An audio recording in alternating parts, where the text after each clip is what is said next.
Good morning, guys. So last night we went out for a salt run and one of our salters stopped working behind us. Driver said he got through 3 sites, got to his 4th one, and the belt just stopped spinning. The spinner was still going, but the auger or the belt, it stopped spinning.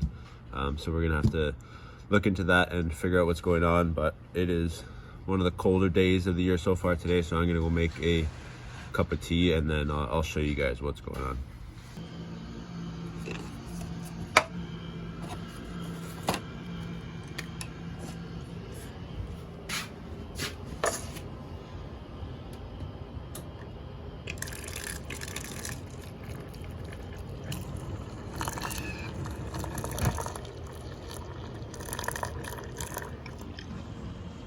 Guys, so this is the salter here. It's a 5-yard Western Striker. This is a hydraulic salter. As you can see here, it's driven off a PTO on the engine, but this, if you do have an electric salter and you are getting the code HO or HP on your controller, this is a similar situation. So I got the other mechanic in the shop here, Andy, in the truck, and I'm gonna get him to start the truck so we can kind of see what's going on here. So Andy, you want to turn the salter on?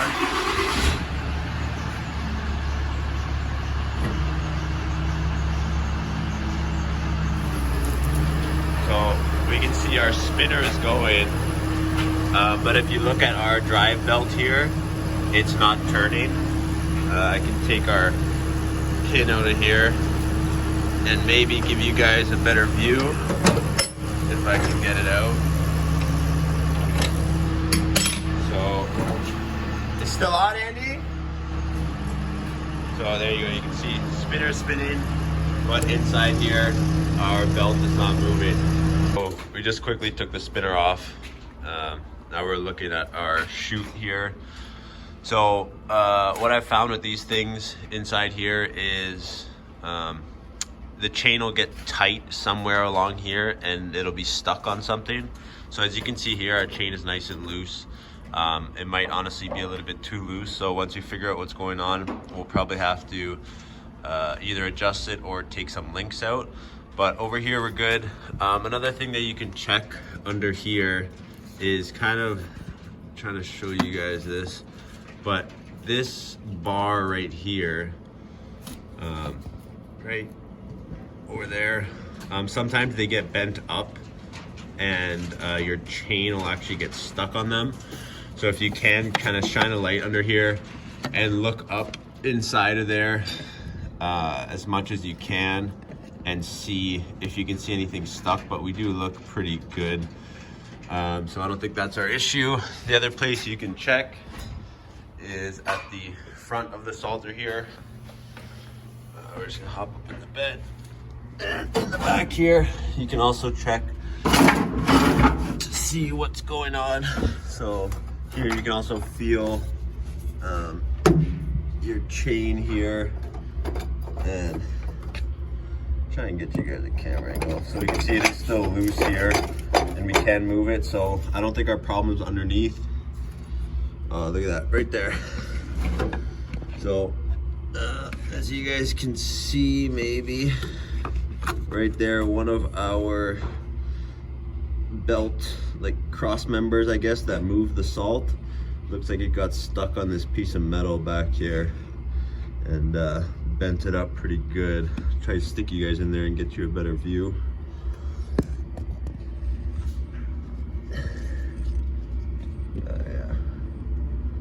That. So she's bent pretty good, and on this side as well, looks like it's right underneath that piece of metal. So we are going to have to try and figure out a way to spin this chain backwards and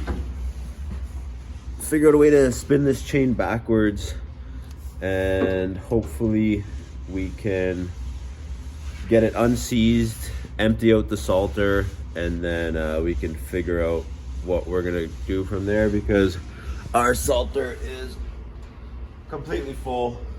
So there's no way we're gonna lift this salter off the truck to get underneath with it full. So first thing we got to do is figure out a way to get all the salt out of the back here, and hopefully we don't have to shovel it all out. So let's see. All right, so I did a little bit of thinking about how I want to try and get this chain to spin backwards.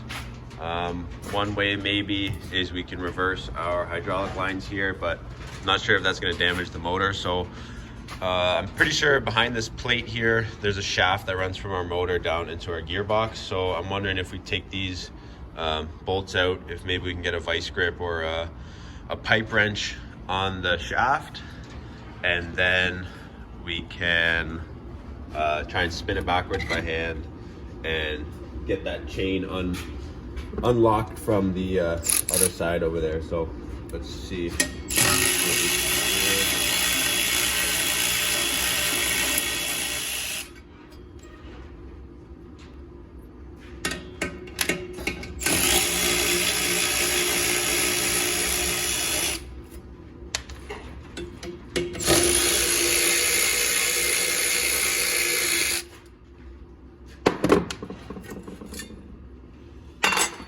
So that's the shaft in there that I'm talking about. So hopefully maybe we can get a vice grip, or we can get something on there and spin it the other way. Let's see.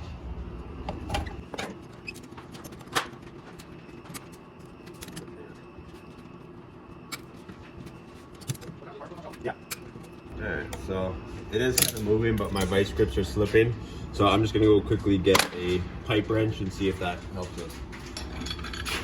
So I got Big Bertha, the pipe wrench here, and let's see. Yeah, looks like it's moving a little bit slowly.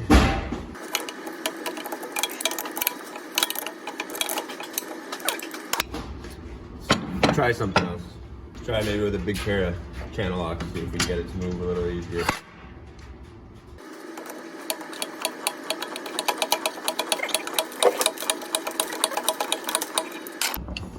All right, so now we kind of got it moved backwards a little bit, but it looks like we are, the chain is too loose, so it's not actually grabbing on the lobes. So I'm gonna see if maybe now we can go back here and pull on it by hand, but I doubt it because it is full of salt, but we can hope.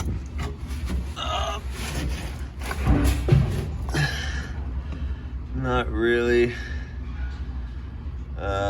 Maybe with a pry bar we can do something back here. So let me work on this, see if I can get the chain backed off enough that we can get it to go up and over this and get the salter empty.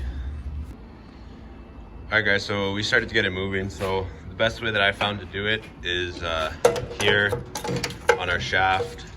We start to spin it, and as you can see here, slowly our chain does move. So you kind of got to introduce some slack into it, but as you can see up here, the chain bunches up because it's all loaded with salt.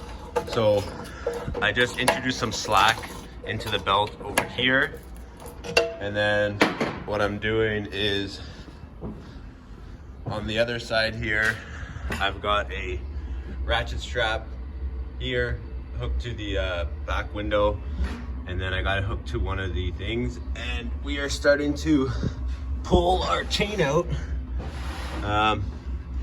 Hopefully, I don't know, you guys can see it here. So you guys probably can't, but this is our bent link there that was underneath. So we still got to go a little bit more, but this is working. So I'll keep at it and I'll let you guys know. So we did manage to get our chain freed up from this little metal flap in the back. As you can see, it is loose, and you can see the link is bent. So that's what got caught on it. So I think what we'll do now is we will just get a pry bar in there and try to bend this link straight, at least so we can run the salter, empty it out. And then I might also get under here and maybe try and bend this flap down just a little bit more so that it doesn't get caught when we go to empty the salter. And we can, once the salter's empty, then we can figure out how we're gonna kind of fix this more permanently, and we'll probably have to adjust the chain, but it looks like our adjustment is maxed out.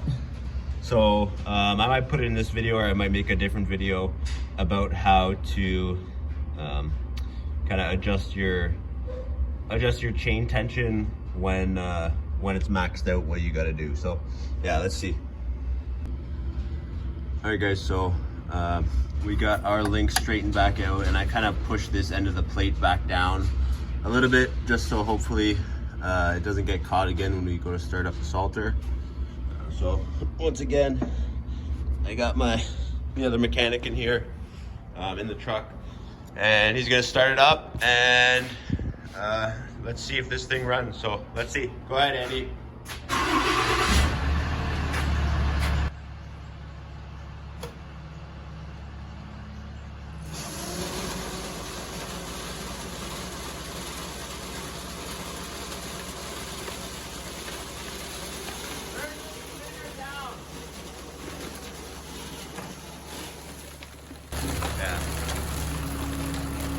Yeah, good. All right guys, so you can see the chain has started to spin. So what we'll do now is we'll get the truck outside, get all the salt emptied out, and then we got to figure out a way to get that plate kind of bent back into a reasonable spot where we can keep using the machine. So yeah, let's see what happens.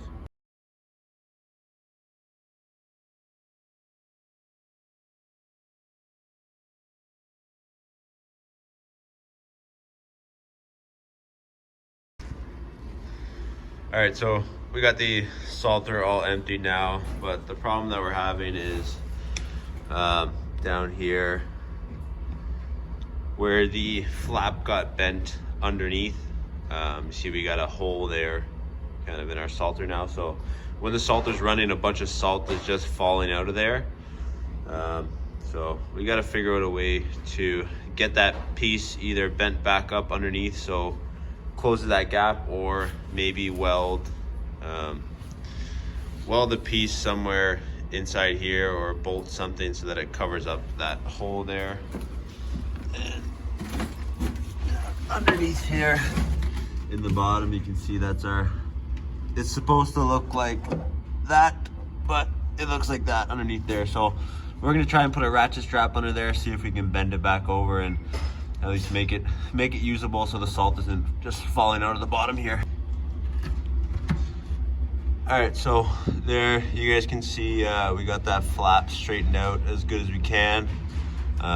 We used a combination of ratchet straps and pry bars and whatever, but I'll just show you guys from the top here. So as you can see now, hopefully in the bottom there, it looks worse than it is because there's no salt on the metal there, but now it is there, and it doesn't just go straight through to the truck bed. So yeah, I'm gonna make a separate video about how to adjust the chain tension when your tensioners are maxed out, just because this one I think is getting a little bit long. So yeah, that'll be the next video that I post. But yeah, I think the reason that this happened under here, I'll just quickly show you guys, is as you can see here, the chain is coming around the pulley, and you see it kind of buckles down here, and then it's going to go back up. So I think what happened is it buckled here, and then one of our links maybe had a little bit of a bend to it, and it got caught underneath that plate there. So I think once we adjust the tension and get all that good, then this should be a good fix. Yeah, I have had this exact same problem happen on a polycaster, but on the polycaster I did have to take the salter completely out of the back of the truck to be able to get to it. This one was a little bit easier because there's a lot of space to work in the back here, so we were able to do it with it still on. But yeah, if you do have a polycaster and you are getting a HP or an HO code, hopper power or hopper overload, and your chain isn't spinning, just check to make sure that nothing is actually physically blocking the chain. It isn't always a electrical issue. Sometimes it's just a mechanical issue. So yeah, hopefully this video helps someone, and yeah, I'll be posting a video next about how to adjust the tension, so look out for that one. Yeah, have a good day, guys. Thanks.